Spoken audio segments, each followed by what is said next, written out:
Well, hello and good morning, evening, or afternoon, depending on when you are tuning into this latest episode of Edie's Susty Talk, our video interview series to keep us all feeling a little bit more connected to the sustainability conversation during COVID-19 and beyond.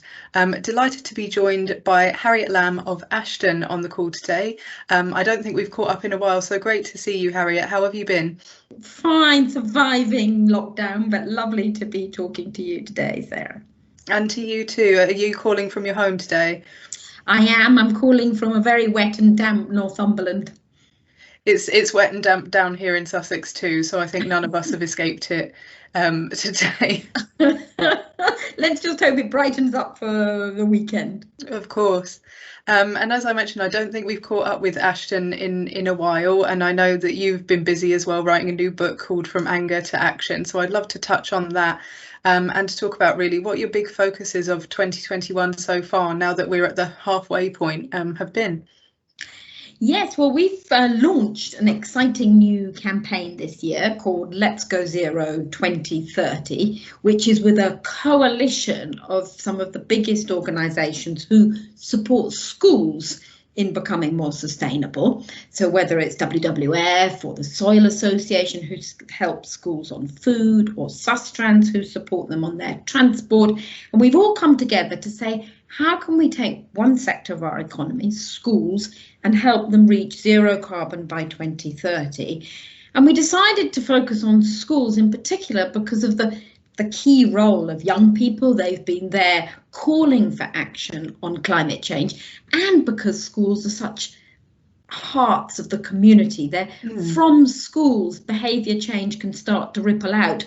So actually, as one company said to us, they said, gosh, helping improve school buildings could be the best advertisement for private homes retrofit. Or if the children go home and talk to their parents about how they've been encouraging nature back into the playground, that can also help people in their own homes do the same thing, or think about encouraging people to walk or cycle to school. So it's this really exciting campaign which we can hope can really help schools reach zero carbon by 2030, while having those wider effects on how society as a whole begins step by step to take those changes. That's really exciting, and I must admit, when I was drafting questions, I wasn't quite sure which route to go down. In that, I know you've been so busy. There's the book, and then there's the school campaign.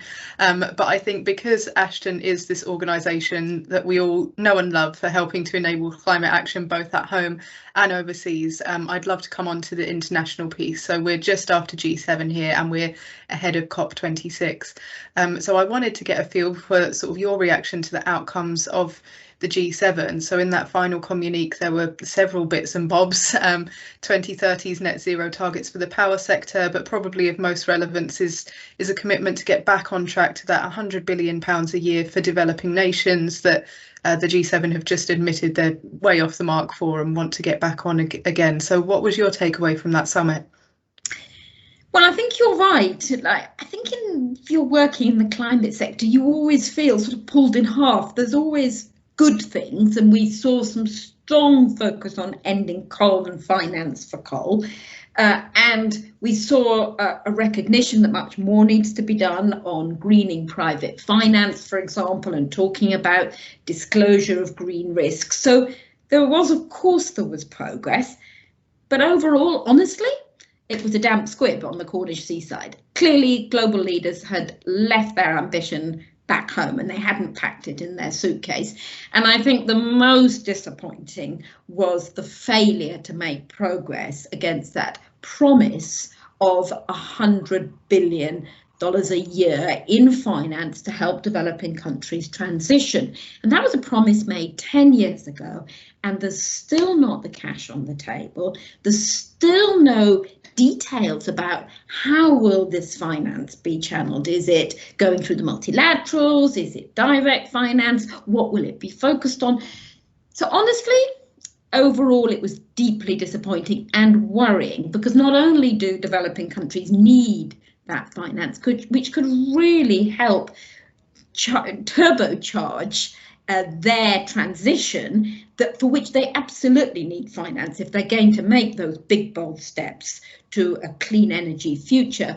But it also really undermines trust. And that's what's most worrying ahead of the big COP climate change talks in Glasgow in November, that developing countries absolutely have to feel that people mean it when they make commitments, and that they're not just throwing out figures and then 10 years later still not delivering on them. So I think it was deeply worrying, and it's still, of course, not too late, that there is absolutely still time for global leaders and their finance ministers to show that they are serious and to really put together that package and deliver the finance in an open and transparent way. And I think that would really help lift spirits, rebuild trust, and so that people come to Glasgow ready to make the really, really unprecedented commitments that we need. Is that idea of foundation building, isn't it? So when it was COP25, I remember saying, looking at the final outcome, people were broadly disappointed, and a lot of stuff just seemed to have a note next to it that was like, well, this will be done at COP26. I know, and it's the expectations on that meeting are absolutely enormous. It is probably the most important meeting of global leaders in any of our lifetimes. This is really make or break. And at the same time, that's almost more important that businesses and civil society, that local government and ordinary citizens are also all getting on and developing our own ambitious plans, so that whatever happens at COP, we can get on and make those shifts that we need to, which is why we launched our schools campaign, for example, that to say whatever happens, we can work alongside schools to help them reach zero carbon. And I think in the same way, it's encouraging to see the race to zero building up, that businesses are joining in with that race to zero, where they themselves are putting out really big and exciting commitments, and that in itself is helping build the momentum towards those talks, so that the global leaders feel they have that mandate from business, from the public, to really go the extra mile. And I'd love to come back onto that in a moment, this idea of where's the action coming from, who needs more support, and as you say, the average people and communities as well. But I wanted to come back onto one of these foundations of COP26 for a moment. So essentially the IEA recently published its first net zero roadmap for 2050. It's encouraging to see that it's apparent that world leaders have already looked at it, have already read it, that it will be on the table at COP26. And then essentially a few weeks after that came out, the IEA had a separate report about specifically funding gaps for the renewable energy transition in developing nations. So given that we've now got that and that adaptation, resilience, climate finance have all been chosen as themes, do you think there is a chance we will still give this the attention that it deserves at COP26? Well, we absolutely have to. We really don't have a choice, frankly, because otherwise we're staring such crisis in the face that I think global leaders absolutely have to do everything that they can. And I think the IEA report was really groundbreaking. It really laid out the pathway, and it called it a narrow pathway that can help us get to zero carbon. But it said it was a narrow pathway, and it said it requires unprecedented transformation and a historic surge in clean energy investment. So it was, the wording was quite groundbreaking. It was really, it wasn't mincing its words. It was just saying, this is possible. We can do this. And I think that's really important. There's an absolute sense to, we can do this. It is completely within our grasp. And it absolutely requires that we stop investing in new fossil fuels. We stop now. That's what the report said. No new investment in fossil fuels, and that we have a massive switch of investment into research and development and into clean energy, including into enabling those people across the developing world, 785 million people who still have no access to energy at all, and that we need to invest in ensuring those people have access to sustainable energy, that people who are still having to cook on really dirty fuel that's giving them terrible respiratory problems, that they have access to clean cooking solutions. So really, from that level all the way up to the major shifts in finance that we need. It was a really groundbreaking report from the IEA, and it just laid out how this has to be also a just and a fair transition that is inclusive of the poorest through to wealthy countries, and absolutely said that wealthy countries need to step up and play more than their part in order to help make sure that this is fair at a global level. And we've talked there at length about the things that need to happen in finance from nations, so this international finance, but I wanted to talk about what role businesses have to play in accelerating that energy transition in developing nations. So is it funding things on the ground, and if so, how, or is it pressing those governments to make the right deals in the first instance? All of the above. I think business really has such a critical role to play, and I think it starts with big businesses making those big ambitious goals and laying out their own pathways to zero carbon. And it's really exciting to see more and more companies saying that they will be zero carbon by 2030, which is really exciting. Again, upping that level of ambition. And we've seen companies from the Co-op to Waitrose through to IKEA. I mean, it's sort of almost every day online, seeing the leaders laying out their own ambitions, committing to really radically transform their own supply chains, introducing really new and innovative ideas like IKEA's new scheme where you can bring back your old furniture, really trying to sort of encourage the circular economy. And so you see more and more of those initiatives coming from business that matter in themselves and which give a mandate to government, and business playing their role in helping encourage and push government. And then you've of course got the SMEs, the small and medium-sized organisations, many of whom are already showing the way forward, and in particular showing how can we reach out to more communities. So, for example, there's Warmworks, a fuel poverty initiative in Scotland, who are really taking on 100 apprentices a year and training them up and including SMEs in their supply chain. So really from the sort of small SME level through to the global giants, companies need to play their part. But we also have to admit that there are laggards. Not all companies are stepping up to the plate, and that's where it's absolutely critical that we do have government regulation. That we have government regulation that absolutely insists that companies move away from fossil fuels, that they look at transforming their supply chains, including looking at respecting human rights in those global supply chains, for example, within the renewable energy sector.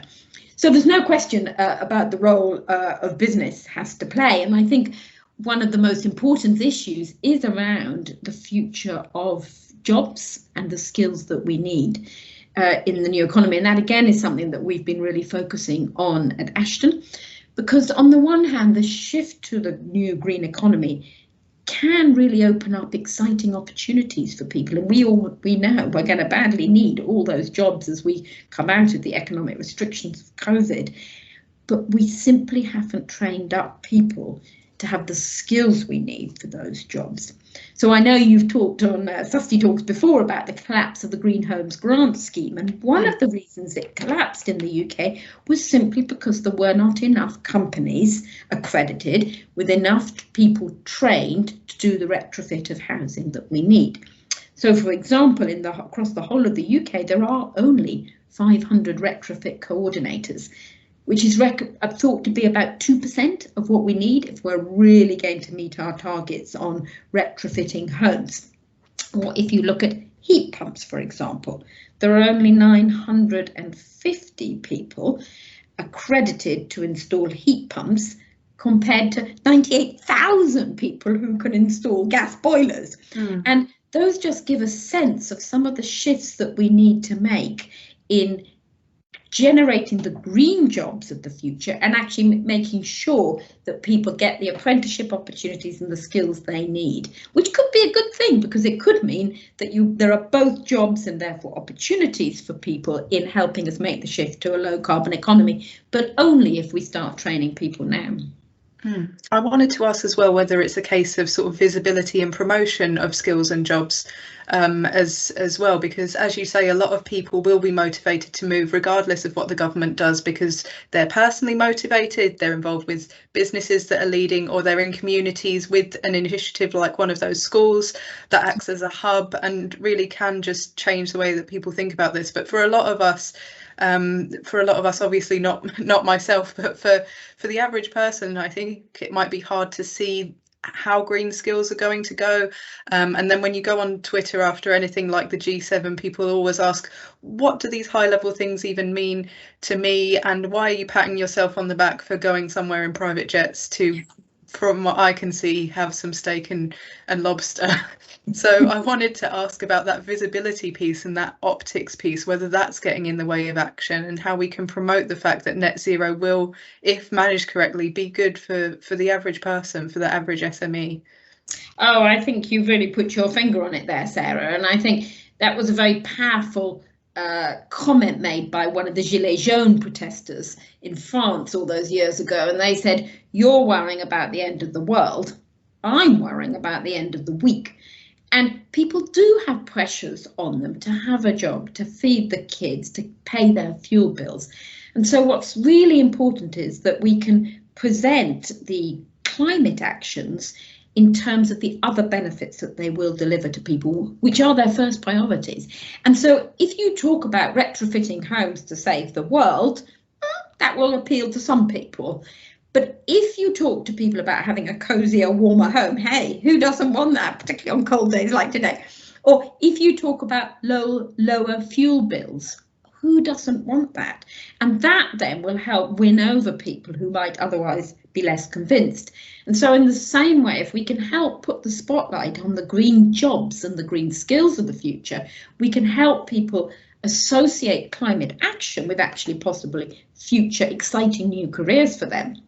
Currently, some research showed that only 7% of people associate climate action with jobs and skills. And we need to change that percentage. We need people to see that there are exciting new jobs, whether in IT or whether in working to help actually install new boilers or improve those homes, or to bring school playgrounds up to scratch, or to plant more trees. There are so many exciting new initiatives that could actually appeal to anyone. And I think we need to do more to talk about those opportunities. And that's where there's great work of people like Carbon Co-op, for example, who are based in Manchester, and they've trained over 200 installers, some of which, by the way, is retraining people. It's not all about young people. Some of it is about retraining people who will lose their jobs as we shift away from fossil fuels. And they've worked really closely with the local authority exactly to help highlight those opportunities and put the spotlight on it. Or another organisation is called Retrofit Academy, which again is really accelerating the training of retrofit coordinators and wanting to tell their story. So exactly as you say, people can say, well, that could be really interesting for me. And I think finally, just to go back to the schools piece, because I think schools again are critical here in really helping the next generation have the skills we need to go into low carbon jobs and help create that low carbon society. So some of those skills might be much softer skills around community development, for example, or helping people come together to think about decentralized energy solutions, as well as thinking about, well, what are the careers I can have if I want to choose that when I go to further education college? What choices should I make so I can be one of the engineers of the future? Great. Well, Harriet, we've covered so much ground there, and somehow we've come in a loop from schools to schools. I could stay and chat for longer, but I'm going to have to end the interview for today. So thank you so much for your time. Thank you, Sarah. It was really a pleasure, as always, talking to you and about all the wonderful climate solutions that are out there and that we need to get behind more.